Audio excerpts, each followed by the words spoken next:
Purnamada Purnamidam Purnat Purnamudachyate Purnasya Purnamadaya Purnameva Vashishate.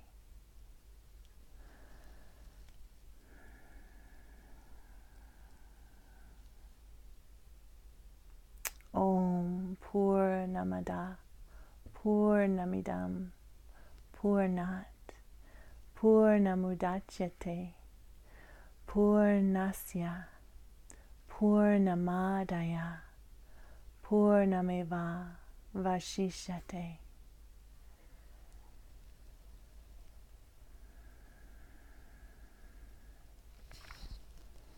Namaste.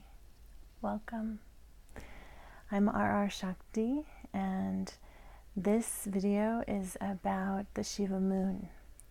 And today is Shiva moon, and that means it's the 5th day in the lunar cycle. And so this is a particularly special Shiva moon for me because it is the Shiva moon directly after the new moon of the longest night and the solstice. And so basically it is a symbol and an honoring of the return of light. Now, the mantra that I just chanted is from the Isha Upanishad, and it's all about how fullness is here, present in your very human existence. There's nowhere you can go that is away from the infinite source of reality. And so this entire experience of 11 moons is based upon this idea of ultimate reality as both immanent, that means very real and present here on planet Earth, living, breathing as us, dynamically engaged in the human experience, and it's also transcendent, so it's beyond space and time. So this teaching of the Shiva moon and the creation of consciousness is to be a foundation for the rest of the teachings for the entire year.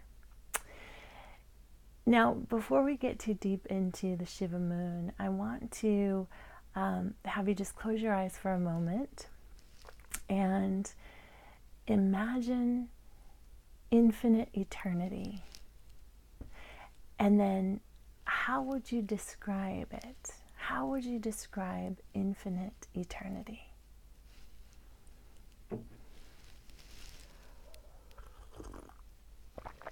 Most likely, you would come up with something like beyond space and time, timeless, spaceless, formless, something like this.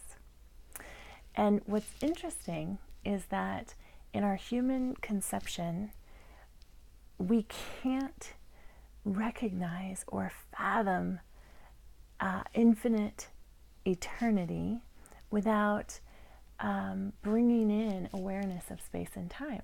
So it's a lack of time, a lack of space, but it's still conceptualized in relationship to space and time. And so, in other words, our human consciousness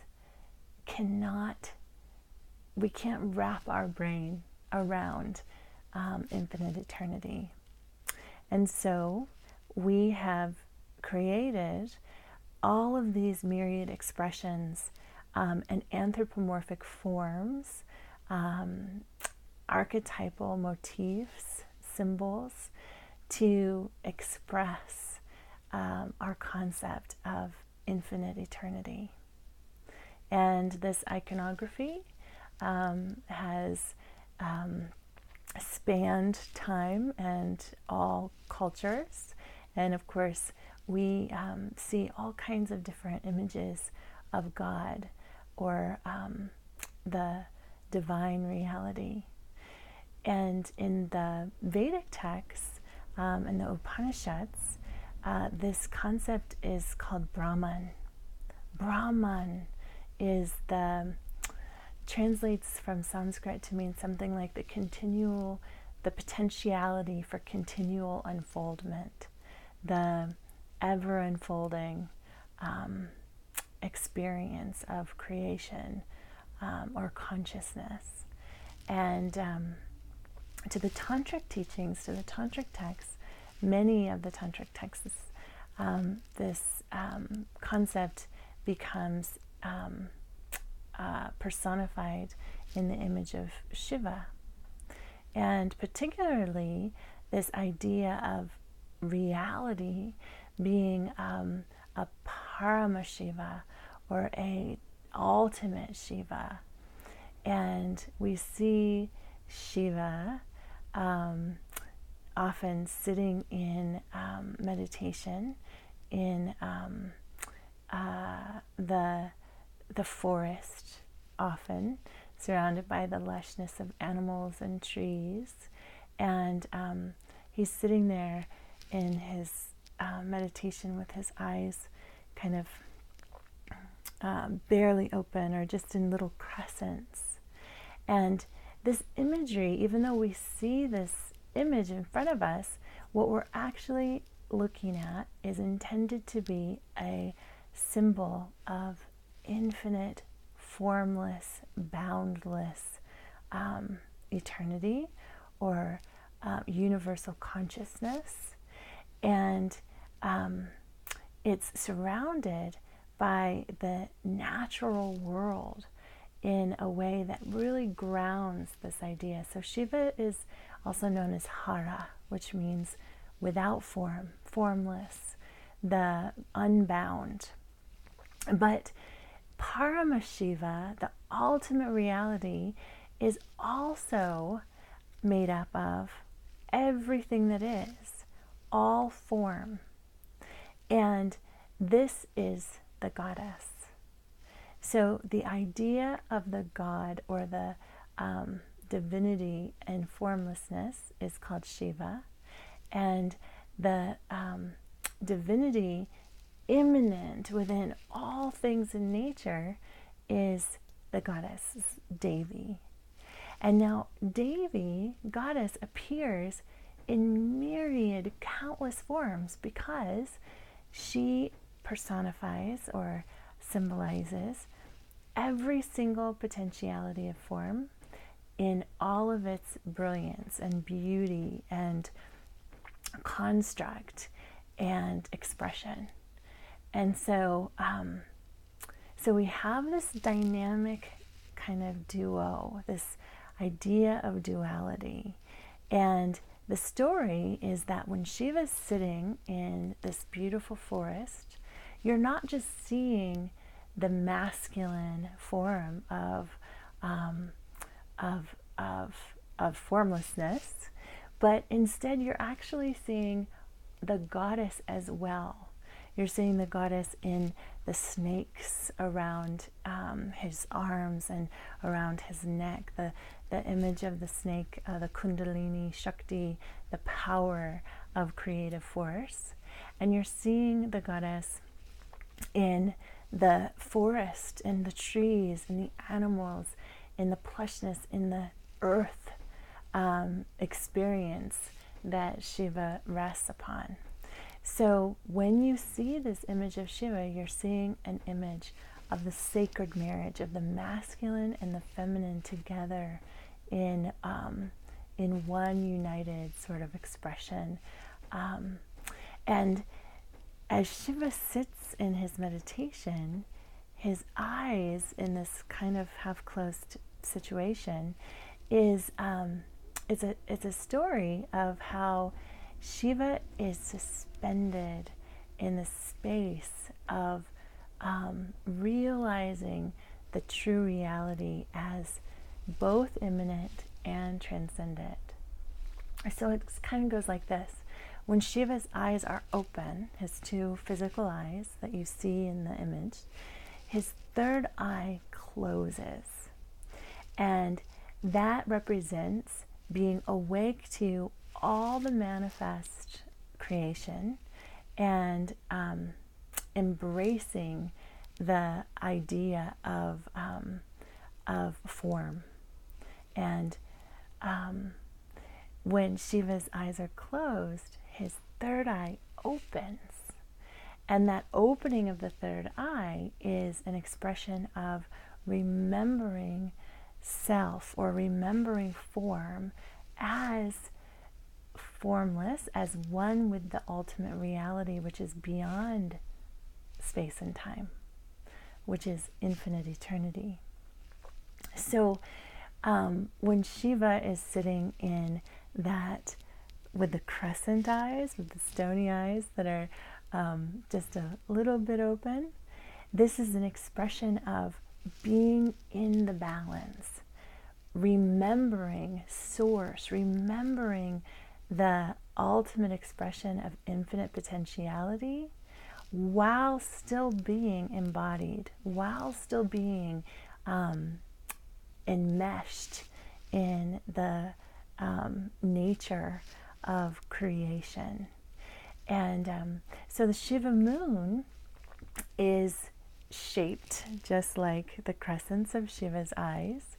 And the Shiva moon is 5 days into the lunar cycle, which means that we've just come from a new moon and we're awakening into the light. So this is such a beautiful Shiva moon right now, because we also just came from the winter solstice, and of course that was the shortest day of the year, and all of the days now are leading us into the light. And so so this is why I wanted to introduce you to this concept, and to allow this evening to be an opportunity for ritual, for connecting into this idea of finding the balance between immanent divinity and transcendent divinity. Now, one of my favorite ways that this teaching is expressed is it comes from someone who's doesn't even call themselves a tantric teacher at all. In fact, he was a Western psychologist, a Jungian analyst named Edward Edinger. And Edinger wrote this book called The Creation of Consciousness. And in the book, he talks about how consciousness cannot be without an experience of other. So in other words, in order for anything to be aware or awake or conscious, there must be an experience of an other. A subject must have an object a subject. So the idea of consciousness coming into being because of withness or witness of other. And so this begins the whole idea of duality. In the story of Shiva and Shakti, it goes that Shiva, in infinite potentiality, desires to experience itself. And the only way that energy can experience itself, that potentiality can experience itself, is through matter. And so other is formed. So the creation of all things emanates from the source of life for the pure and sacred purpose of pure delight and the ability to know itself. For consciousness, universal source, to know itself through its creation. So the practice that I want to introduce you to for this ritual this evening is a practice of Turiya. And it's a practice of being able to fall into the exquisite center in the middle of all this turning of duality. It's basically an idea that amidst the rising and the falling, the experience of opposition, the experience of this duality, there really is a point of love beyond all opposites, an experience of ultimate reality that goes beyond this dynamic dance of duality that we experience in everyday life, and brings us to a place of centeredness where we can remember ourselves as one with infinite source. There's a beautiful story in the Vijnana Bhairava Tantra whereby Shakti, who has created, has used all of the power of potentiality to manifest all of creation, and she is embedded in that creation so deeply that she becomes identified with the material world. And she beseeches Shiva as her lover, and she says, Shiva, ultimate reality, infinite potentiality, my beloved, I want to know you more. How can I know you more? And Shiva embraces her and says, my darling, you are me. And so our practice of yoga is a practice of continually remembering. It's like opening your eyes and then closing again. That Shiva image of the revelation of yourself as one with infinite source, as nothing separate from the divine love that has no opposite. And then going about your business in the world of being human, and perhaps forgetting at times that you are part of the infinite consciousness. And so we play. This is called Leela, Spanda. Spanda is the pulsation or the rhythmic dance of this kind of revelation and concealment. And Leela becomes the play of remembering yourself, forgetting yourself.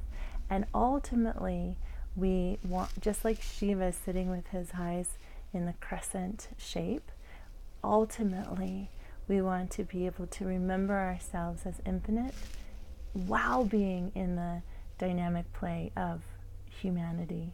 By being human, we express ourselves as infinite source.